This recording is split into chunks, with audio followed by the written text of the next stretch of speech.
Hi, my name is John. Welcome to another Wednesday catch up. Once again, I'm going to show a video from the archives, possibly or probably another casting video. They seem to go down very well. I had fantastic response from the cooking video. I used the shovel that Phil Moody gave us to cook a steak on in the garden, and it was amazing the response I had from that. People certainly seem to like my style of cooking videos, so I'm going to do more in the future as I've got more time off work. I've got more time to piss about in the garden as well as pissing about in the shed. I mentioned a few weeks ago that I was looking to get a caravan to take Deborah away to steam rise instead of roughing it in the back of a car or a tent. I found a nice little two-berth caravan that we're going to go and have a look at tomorrow and hopefully get that. And I'll be doing, I don't know, I'll probably do some videos like how I sort of take on caravanning. We seem to work well together. We certainly argue plenty, but we generally get things done, so that could prove quite interesting as well. If somebody said to me 20 years ago, John, you'll be driving a Honda car and you'll be buying a caravan, I would have kicked them up the arse because I used to loathe caravans. But things change, you know, you get older and you get sort of a bit more mature, I think, and the days of sleeping in cars, I'm afraid they're long gone for me. First thing is, the sand's not green, it's sand coloured. The green bit refers to the moisture content of the sand. This sand's been used quite a lot, and a lot of the water has burnt out of it.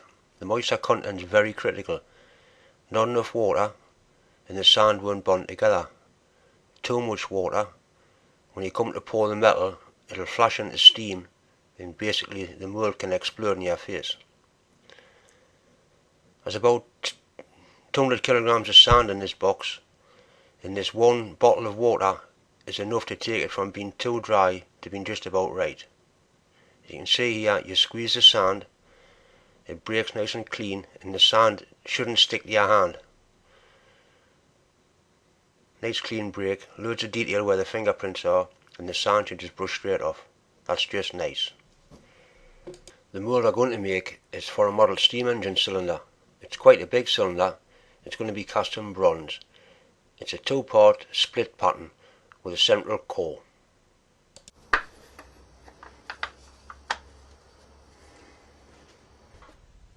There's some wonderful phrases involved in casting. The actual moulding box is called a flask. It comes in two parts, the cope and drag. The cope's the top and the drag's the bottom. Here we can see the pattern has been put in the drag part or the bottom of the box. It's been dusted with parting powder to stop the sand from sticking to the pattern. The first layer of sand is put through a riddle. You can see it's rubbed through, and what we've got here is pieces of bronze and aluminium that have come from previous casts. The moulding box is then filled with unsifted sand and rammed down. The ramming is very important. You can have it too hard or not hard enough.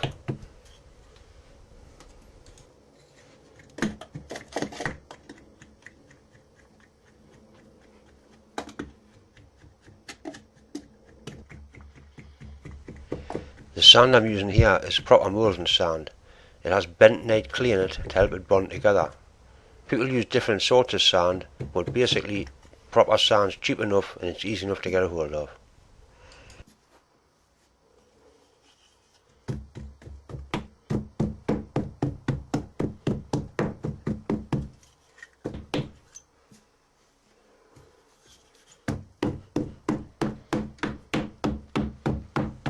It would appear that I'm hitting the sand fairly hard.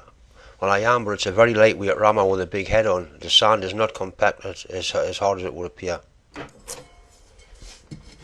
Once the box is full, it's scraped flat. In this case I'm using a piece of angle iron. The correct phrase is to strickle it with a strickling iron.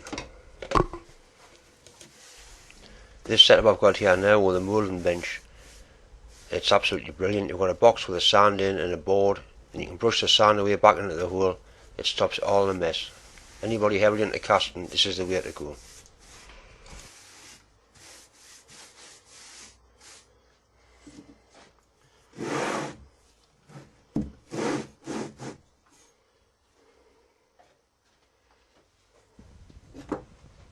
This is the top half of the pattern. It's located on dowels to make sure that it's aligned properly.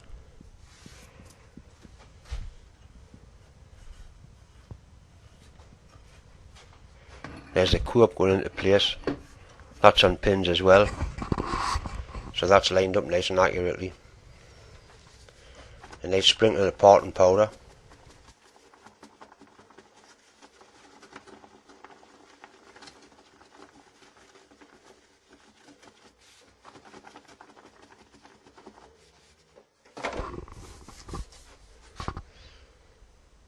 Before the coop's filled with sand, we need to put in a riser, a sprue and a gate. This is to enable the metal to get into the mould. I'm using quite a large riser as I've cast this pattern quite a few times now and had problems with shrinkage. The riser is the big one. The sprue is a smaller one. The sprue is where the metal goes in, and the riser is what they call a hot riser. You pour the metal into the sprue, it goes on a little channel, and it goes into the riser. From the riser it goes through a gate into the pattern. Once the pattern fills up, the molten metal fills the riser up, and that forms a reservoir of molten metal to fill the pattern up to help prevent shrinkage. I'll also be putting on extended risers to try and get a good head of pressure above the pattern.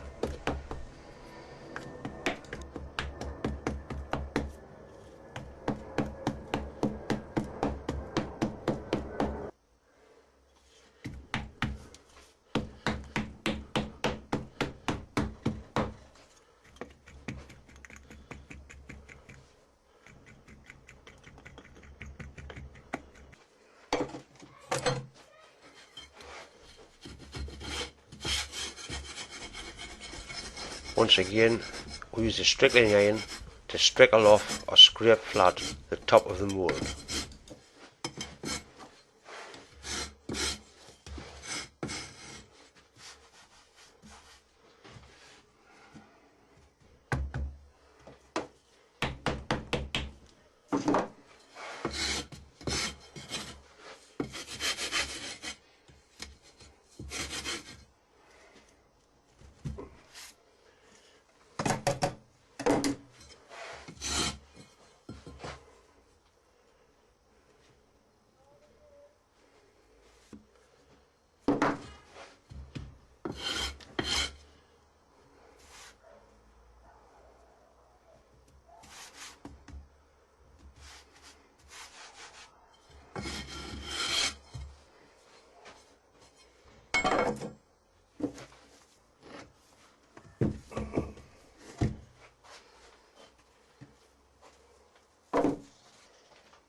This is the moment of truth, time to get the pattern out. The pattern is wrapped with a wrapping iron, in this case a centre punch and a bit of steel bar. A good knocking around side to side, you see it come loose. This helps to extract the pattern from the sand.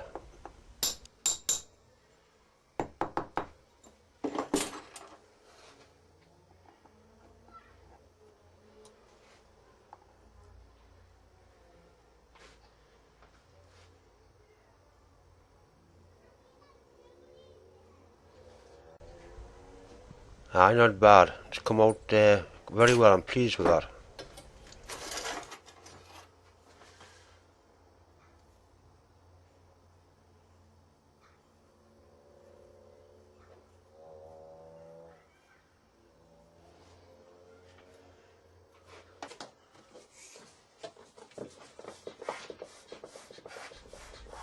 Any loose particles of sand are blown away with the bellows.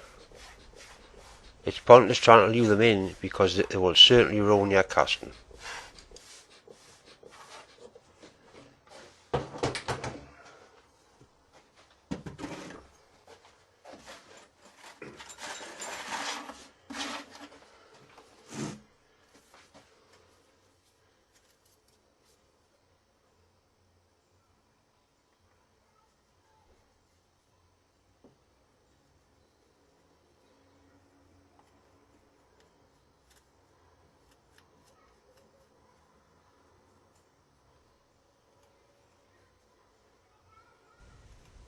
Now come to the co-op part of the mould.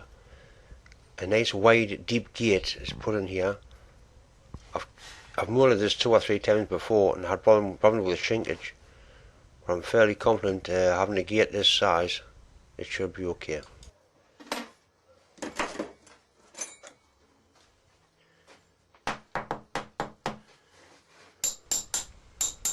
Once again, time for the wrapping iron.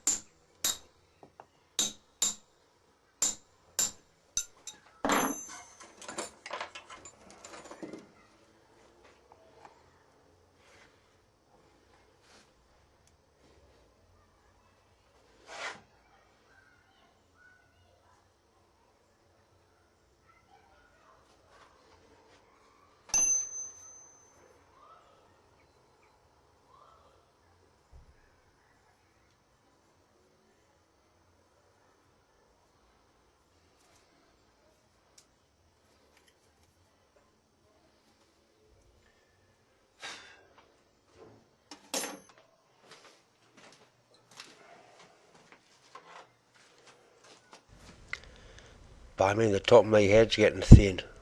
Here we're putting vent holes into the co-op or top part of the mould.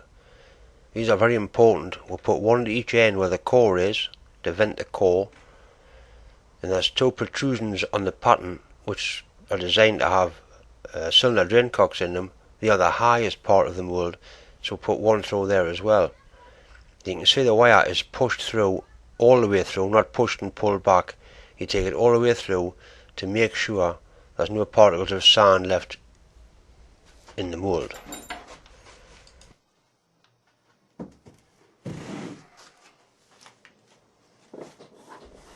Once again, blow all the bits out. If you don't blow them out, they will definitely fall into the mould as you put it together.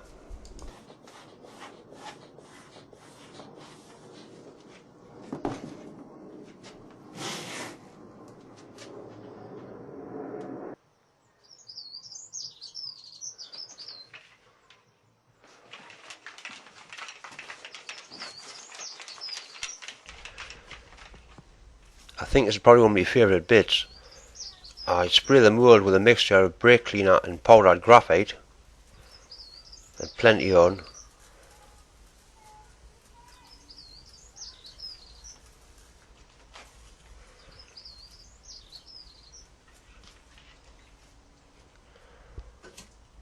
This is then set on fire, as you can see. It burns off the brake cleaner, leaving the mould coated in graphite, The heat also helps to skin dry the mould. I'm actually using a propane torch here just to make sure that the surface of the mould is nice and dry, because the sand, it wasn't wet but it certainly wasn't too dry. So I want to make sure we're getting no steam and getting this right.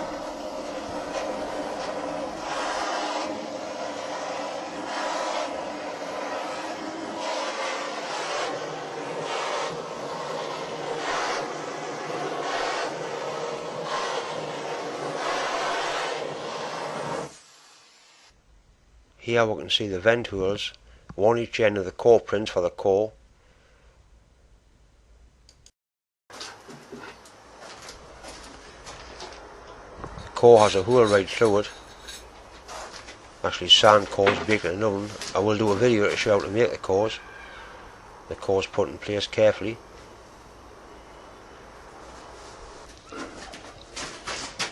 The top half, or cup of the mould, is put in place.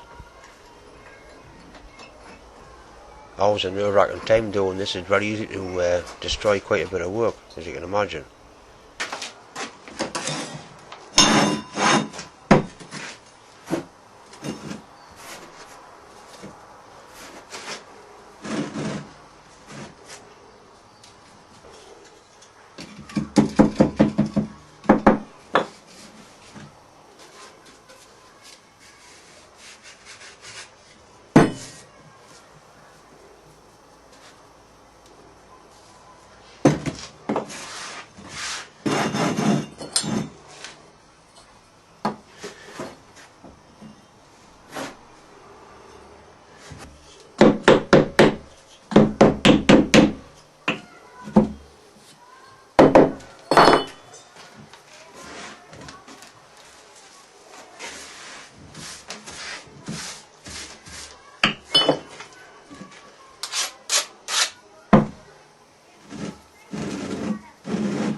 Several vent holes are put on top of the mould to allow the gas to escape easily.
Oh, aye. See it?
Once again, just time to say thanks for watching, thanks for subscribing. If you haven't subscribed, please do. We're all over the 100,000, but it's important to keep the subscribers coming. Anyway, thanks for watching.